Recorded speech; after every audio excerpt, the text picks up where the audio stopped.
talk today is going to be Gandhi's truth, the focus on Gandhi's truth. The nonviolence itself is too broad of a topic to cover in a short period of time. And I'm just going to focus on some elements of nonviolence that I think it's very important for everyone to understand.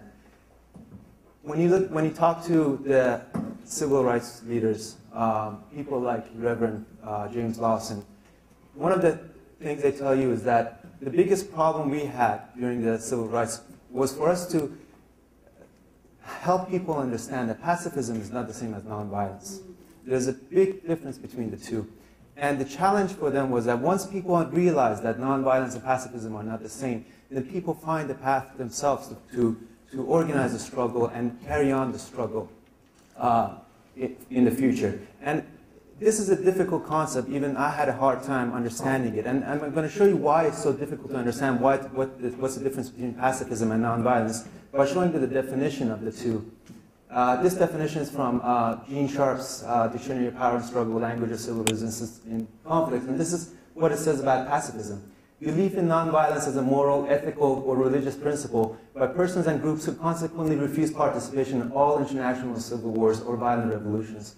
Some pacifists on principle also reject additional violent practices such as corporal punishment and capital punishment. Pacifists may support or oppose views of nonviolent action, and some pacifists even they regard some methods of nonviolent action as too conflictual, coercive, or provocative of violent response. And there are 4 different types of principle of nonviolence. I'm just going to skip that for now. And show you the definition for, so you saw pacifism, I'm going to show you the definition for nonviolence now. And again, the same dictionary says abstention from violence because of moral or religious principle, exactly what the first one said. The behavior of people using nonviolent action who neither initiate violence nor retaliate with violence. For example, the demonstrators maintain their nonviolence. Exactly, so far it's hard to say what's the difference between the two. They're almost exactly, they're the same.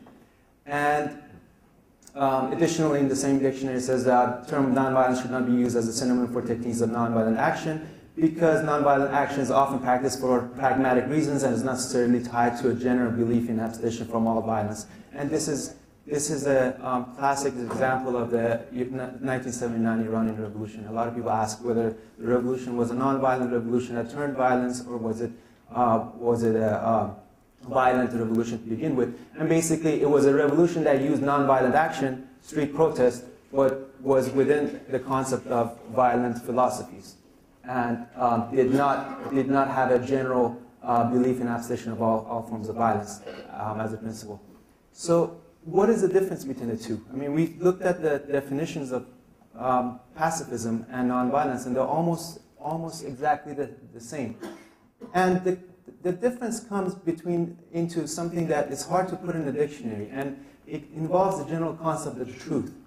And the truth becomes the essence of a nonviolent struggle.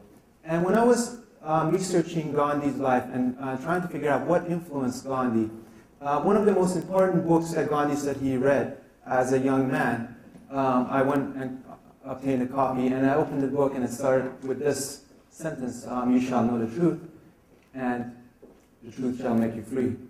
And I had seen this, obviously, most of us, I mean, in the Judeo-Christian world, we've come across this statement a lot. And this reminded me of an episode I had back in UCLA. And I was in UCLA, I was in a biochem, organic chem, I can't remember what class it was. And I was sitting there, and UCLA and all the universities that you guys are seeing there, they're an environment where before you walk to class, you're walking past table after table of religious groups and cultural groups and different viewpoints, and you're always constantly discussing what is the nature of life and what is truth and all that. And I was sitting in front of this class, in the middle of this class, intense 300 people, the pre-med UCLA environment, and we were talking about DNA replication and the genes and how the genes are expressed and all that. And all of a sudden I thought, I've just realized the truth. And I was middle of the class and I couldn't do anything. And this thought made me really upset. That the truth that I had realized was very upsetting to me. It was something that was really wrong with this truth. And I didn't know what to do. And I turned to my buddy, we used to study together, and I said, I'm really upset, I need to get out. And he said, what are you talking about? This, middle of the lecture hall, you can't get out. And I said, I can't concentrate. He said, what's wrong? And I said, I wrote down on a corner place, I said, I think I realized the truth, and it sucks. And he said, are you gone crazy? What are you talking about?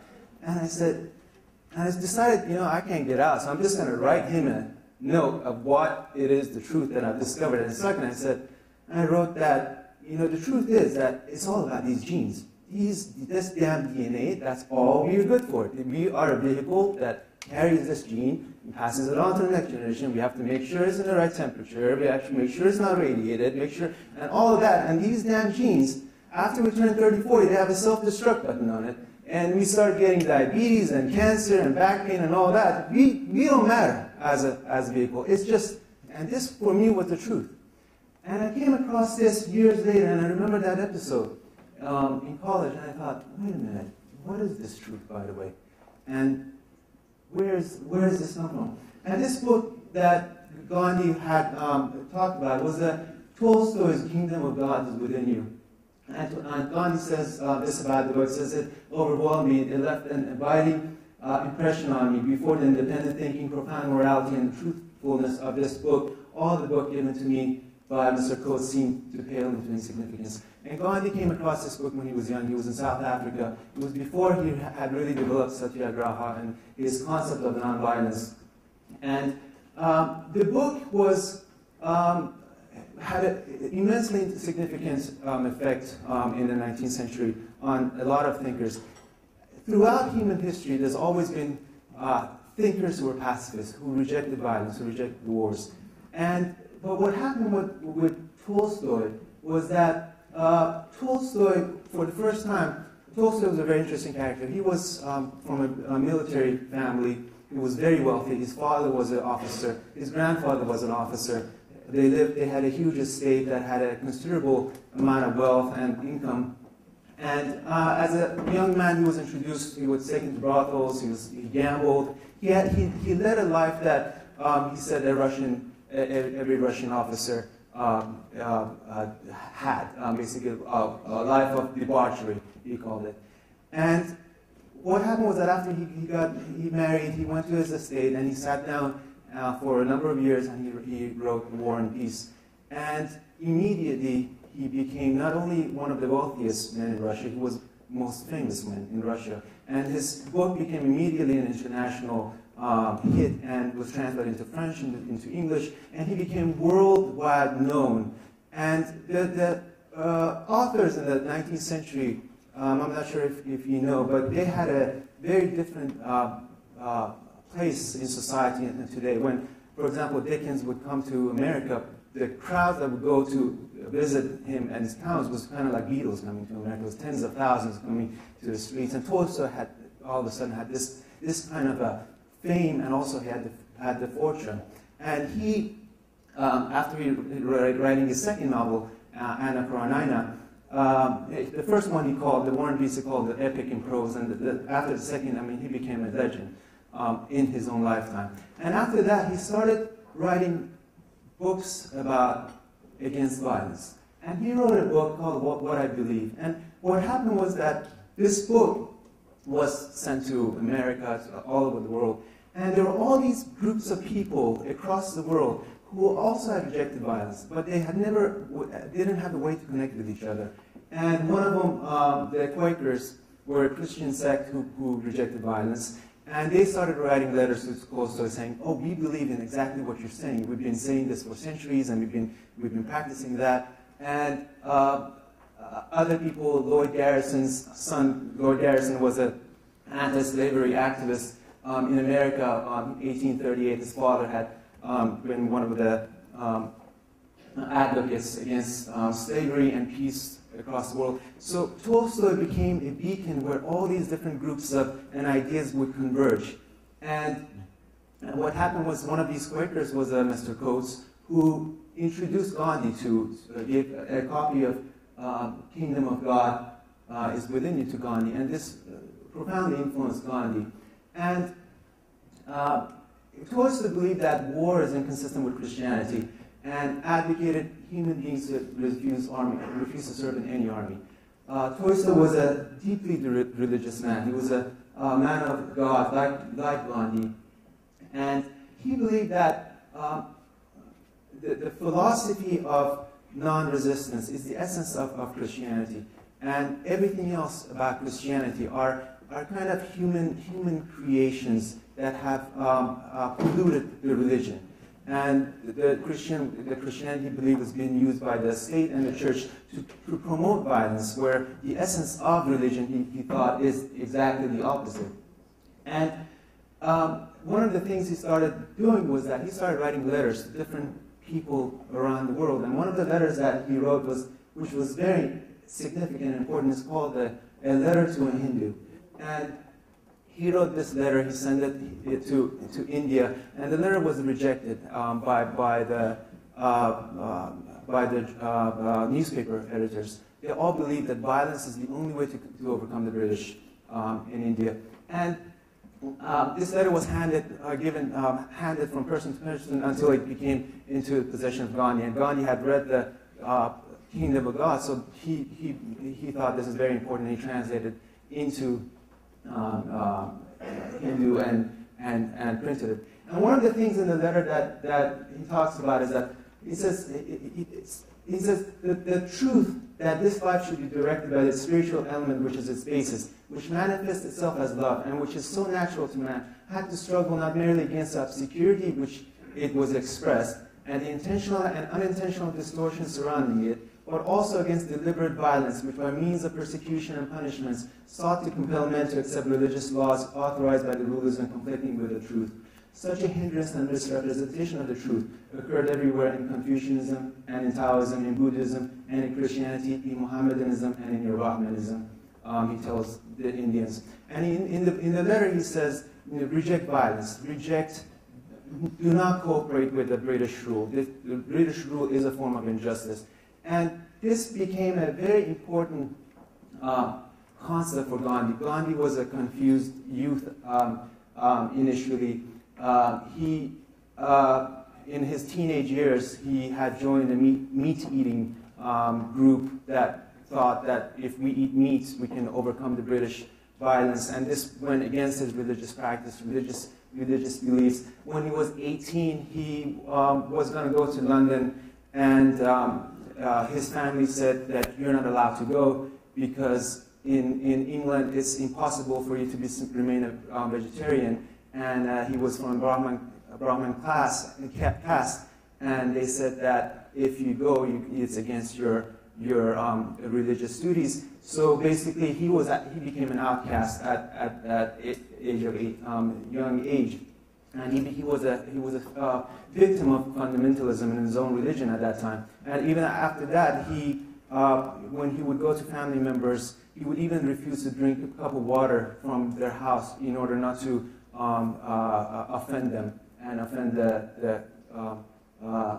what was given against the outcasting against them. And when he went to London, he made a promise to himself and to his mother that if I go, I will always remain a vegetarian, and I will always believe in my religion. And this was a big turning point for Gandhi. He was in the first few years. His biggest struggle was how to cook a meal without meat in London. And over there, he met a group of different thoughts, theosophists, Christians, and he bought a copy of Quran in English, and he started for the first time, he started learning about Islam. And later he was acquainted with the Quakers and introduced to Leo Tolstoy. And his belief, his truth, finally converged on the belief that religions are different roads converging on the same point. What does it matter that we take different roads as long as we reach the same goal? I believe that all religions of the world are true more or less. I say more or less because I believe that everything the human hand touches, by reason of the very fact that human beings are imperfect, becomes imperfect. And so this became his lifelong philosophy. And his search for the truth became the essence of his philosophy, which he coined nonviolence. So we've had pacifists throughout human history, but the concept of nonviolence is a strictly a 20th century phenomenon. It was developed by Gandhi. It's the difference between the pacifism and nonviolence is in nonviolence, the essence of it is the search for truth, is the struggle for the truth. When pacifism, the essence of it is rejection of violence. In nonviolence, the path, the struggle for the truth, is also through rejection of violence, and that's why there's confusion between the two terms. But ultimately, in pacifism, the struggle for the truth is not the essence of it. It's not a main issue, while in nonviolence it is. Gandhi spent most of his life fighting against fundamentalism. He advocated equal rights for the untouchables, and when they didn't, when his funders refused to fund if he had allowed untouchables into his ashram, he actually went and adopted a girl as his an untouchable girl as his own to stand up against them. And the Hindu caste system, which is a 4,000-year-old tradition, fundamentalists, I mean, this is another form of fundamentalism that we don't see, that we don't think about it today in the Christian and Islamic and all the issues that we come through. But this was a major problem for him. And in 1932, when Gandhi came back from London's Round Table Conference, and he was imprisoned, the British closed down the Indian National Congress. They imprisoned all the first, second, third-tier leaders and up to 100,000 people in those 9 months. He was sitting in prison, and he heard that the British want to instigate that the untouchables are going to have their own electorate. They can only vote for the untouchables, and others can vote for others, similar to the system of the Islamic Republic, where the Jews can only vote for Jews and Christians can vote for Christians. And he thought that this separation of human beings is a great form of injustice. And while he was in prison, he wrote a letter saying that if this law passes, I'm going to fast unto death. And this was a big uproar. Nehru was really upset. He was in prison. He heard about it. He wrote, are you crazy? We're fighting the British. We're doing all this. You're going to give your life for the untouchables. And he said, yeah, I'm going to give my life against injustice, because any form of injustice I'm against. I'm just not against the British occupation of India. And Gandhi, it's important to realize that Gandhi was above a leader of national Indian freedom. He lived his whole life for God. He lived every moment of his life for God, and he was a religious leader of India. And he came to the belief that if violence is inconsistent with the notion of God that he believed in, and he believed God is truth, and truth is God. And in religion of Christianity, then how can it be part of Hinduism or Islam or other religions? And so Gandhi, to summarize that first part, he affirmed his belief in Hinduism and God partly through Tolstoy's view of what Christianity truly is. Tolstoy believed Christianity truly is a religion that is in search of truth, that rejects any forms of violence and injustice. And Gandhi came to the realization that, to the belief that all the religions are that. And everything that's injustice in a religion, a form of violence, is against the nature of that religion itself. And when asked about what is truth, he would respond a difficult question, but I have to solve it for myself by saying that it is what the voice within you tells you. And this voice within you becomes a very important concept in nonviolence. This was actually first talked about by Henry David Thoreau in 1830s, I believe. And Henry David Thoreau was another interesting character. He was a Harvard student. He was a student of Ralph Waldo Emerson, and he left society and went to the Walden Pond in Massachusetts, about an hour and a half, 2 hours ride today in north of Boston. And there he wrote a series of articles against injustice. And one of the articles that he wrote is now known as Civil Disobedience. It's an essay. And this essay, one of the things that it tells us that, is that whatever decision you make in life, whatever path you choose, listen to your conscience, listen to the voice inside. Is it right or is it wrong? If it's wrong, do not go that way, even if the law tells you to. So you disobey law that goes against your conscience. And this is the voice within that becomes essence of very important in the concept of nonviolence. Every path that you go towards, every decision you make, you listen to the voice inside, that the truth, which is Gandhi's, is that path compatible with the truth, or is it what Gandhi called the untruth? And this is important because, as I said, Gandhi was a man of God, and he says that there's no God higher than truth. And this becomes very important for us to understand that it is the truth that in life we're seeking. And going back to the story of my student years at UCLA, what I wanted to share was that this search for the truth is inherent in human beings. We constantly search for the truth. We're constantly trying to solve problems. We're constantly trying to ask questions of where do we come from? What's the essence of this? And this is true as part of any religion. And you ask a physicist, he's searching for the truth through a different method, and a religious person is searching for the truth through a different method. And all of us, in a way, are searching for the truth. And what Gandhi created, and which is separates him from the whole concept of fundamentalism, is that you can reach the truth through violence or through nonviolence. You can apply violence as a means of reaching the truth, or you can reject violence. And what happened was that the two concepts that really Gandhi put together was the disobedience to injustice, which was really the focus of Henry David Thoreau. And Gandhi didn't read Henry David Thoreau's essay until he was in prison in South Africa. His first prison sentence, and this was part of the prison literature library. And I asked Dr. Gene Sharp, I said, that's kind of interesting. Why would that, essay be in a prison cell in South Africa in that year? And he said, and Dr. Sharp was a pacifist. He had gone to prison himself, and he said, Amir, you'd be surprised what kind of a literature you find in prison. And that's a lot of political prisoners in Iran. They've also said the same thing, that you get an education when you go to prisons. From the prison libraries. Another concept that's important for us to understand is the do no harm as a central philosophy of nonviolence. We take that for granted, but it is what is important is that we'll come back to this.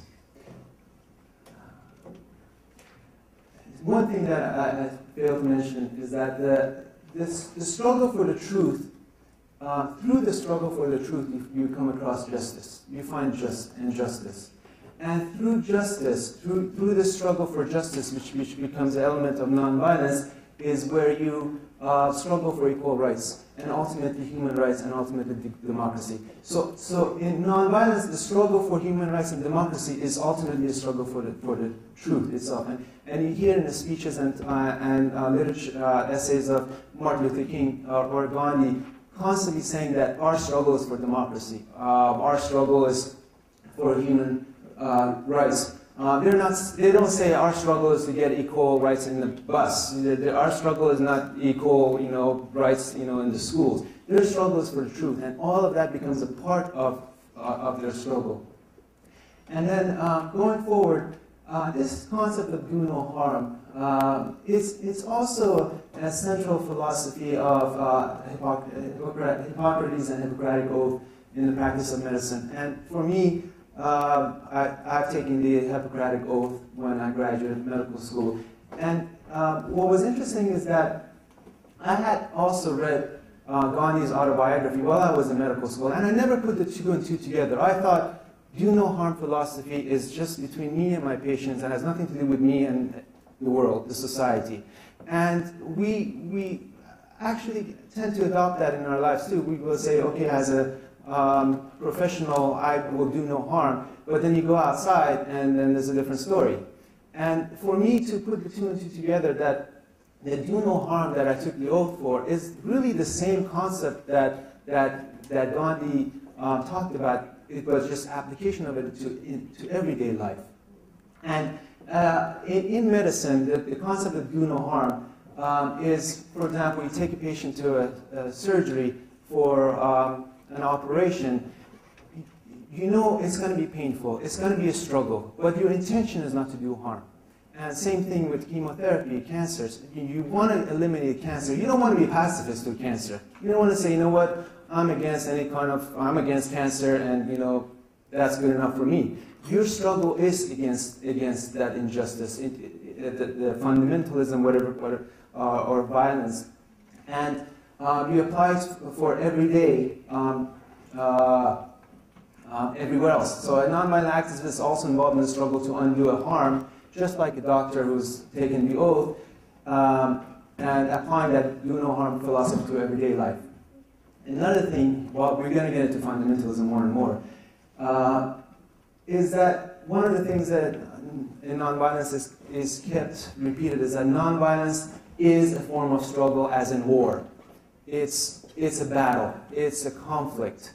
It's not just you denouncing violence. It's not just you being saying no to injustice. You are struggling, actively struggling against injustice. And when you look at the definition of the two, pacifism and nonviolence, it's hard to see to make the distinction without understanding the philosophy and the history of the two concepts that came together. And most of the problem today in Iranian society is that we have too many pacifists. We don't have enough nonviolent activists.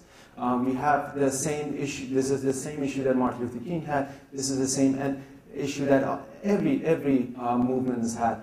To help people understand that it's not just enough to be a pacifist. You have to adopt nonviolent activism and become an activist.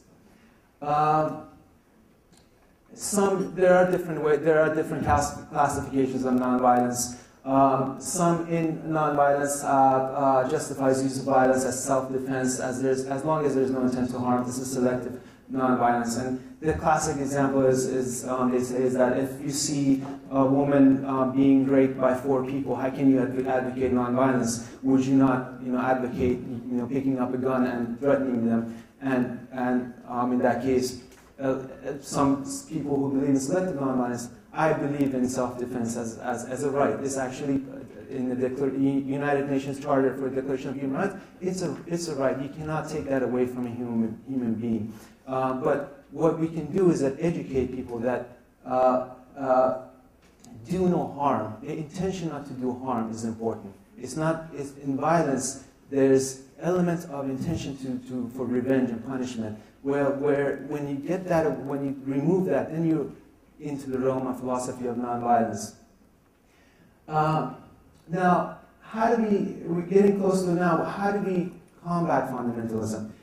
And nonviolence, as I said, it's a form of a battle, a conflict, and has mechanisms and methods. Just like war, just like an army going to battle has mechanisms of action and methods of action. And the mechanisms of action in nonviolence are divided into 4: conversion, accommodation, coercion, disintegration. Each one of these is going to take half an hour for me to explain what they are. But basically, conversion is,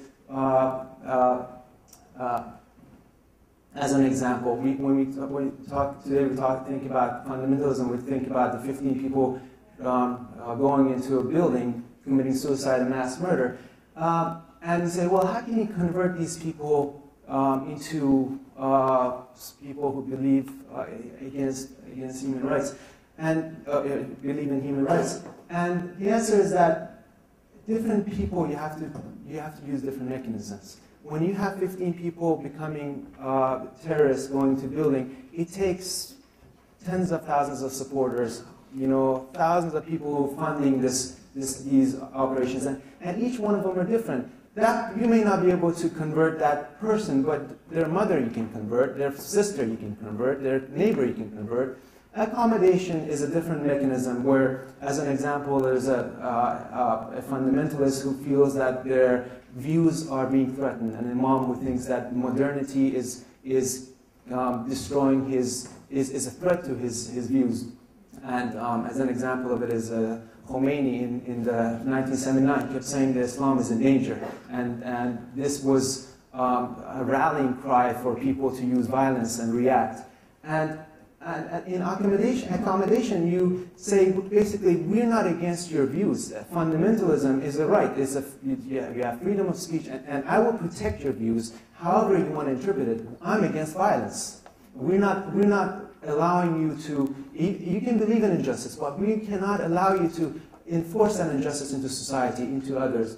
Coercion are the more ideological. You basically break their backs, you disarm them, you take away everything that is necessary for them to commit injustice.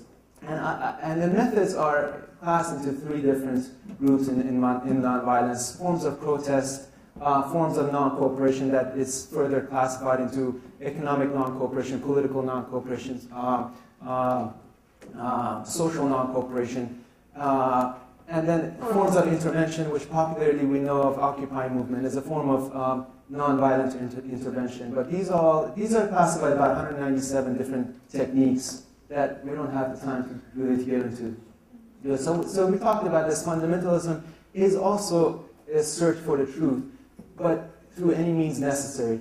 And it takes tens of thousands to believe in terrorism for 15 to be found willing to commit acts of terror. And we have to understand that it's not just 15 people that we're after. It's this philosophy that's just passed on in society, that out of this, if we don't stand up to it at those stages, through protest, through non-cooperation, through the methods or the mechanism and the mechanisms, these will turn into hundreds and thousands of supporters providing funding and logistics, and all of them are in search of what they believe in is the truth, and ultimately justifying violence. And it's too late by that time to stop that. It has to be stopped way in advance. So reaching the truth is the essence of both fundamentalism and nonviolence. It's really important to understand that in fundamentalism, violence, terrorism, harm is justified as a method and mechanism for reaching the truth, while in nonviolence, no form of violence, harm can be justified as a method or mechanism of action. So this is the difference between the two is really important. And it's also important to understand that fundamentalists turn to violence when they feel threatened. This turning to violence against a threat of elimination is one of the most basic instincts of any animal. The difference between us human beings is that we turn to violence when we feel like our ideas are being threatened to elimination. And one of the important things is that in nonviolence, you're not against their ideas, their beliefs, or fundamentalism. You're against their violence, their injustice onto others.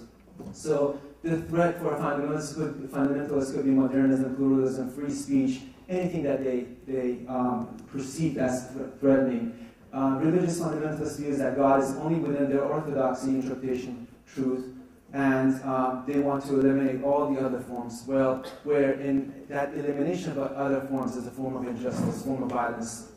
And we have to always remember, not all fundamentalists are violent. And as defenders of human rights, we have to defend a fundamentalist's right to believe in fundamentalism and practice fundamentalism. But violence is what we're after. And once the fundamentalist understands the difference between that we're not against their views, but violence itself, they actually back off themselves. And then I will skip that. And then I said, this is Martin Luther King. I believe that unarmed truth and unconditional love will have the final word in reality. This is why right temporarily defeated is stronger than evil triumph. And this is a reminder that Martin Luther King and the Civil Rights Movement was a movement based on philosophy of nonviolence. They were directly influenced by African-American activists in the 1930s and 40s, went to India, and Gandhi would, whenever he would hear, there would a visitor from into India, he would write a letter that if you can't come see me, I'll come and see you.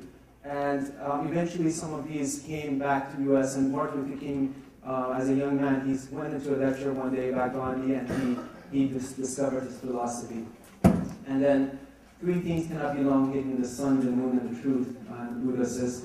And this is important. Truth will always show itself.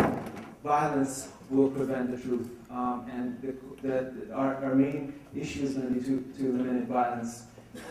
And the truth will set you free, but first it will make you miserable, according to James Garfield. Thank you.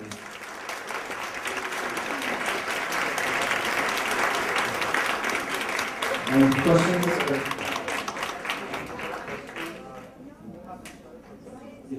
Yes.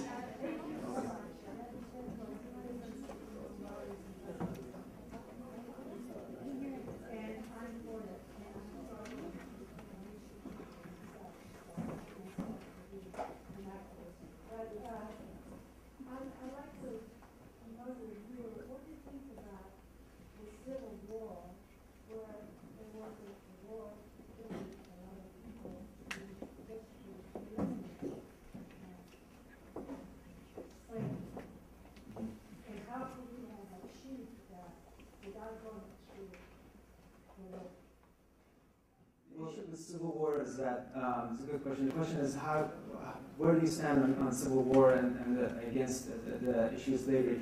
The problem with Civil War is that the struggle against Civil War should have started in 1776. And it was too late by that time. The slave establishment was institutionalized too much, they were too powerful, and it was an inevitable war.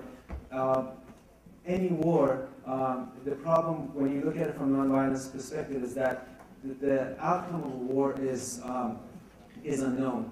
Civil war could have gone any which way. Even if when the North won, it may have not, resulted in a democratic union. It could have been a more dictatorial state. It just happened that we had a president who was extremely based on principles, and we had the right elements and solution in place. But again, the question comes that I don't believe we can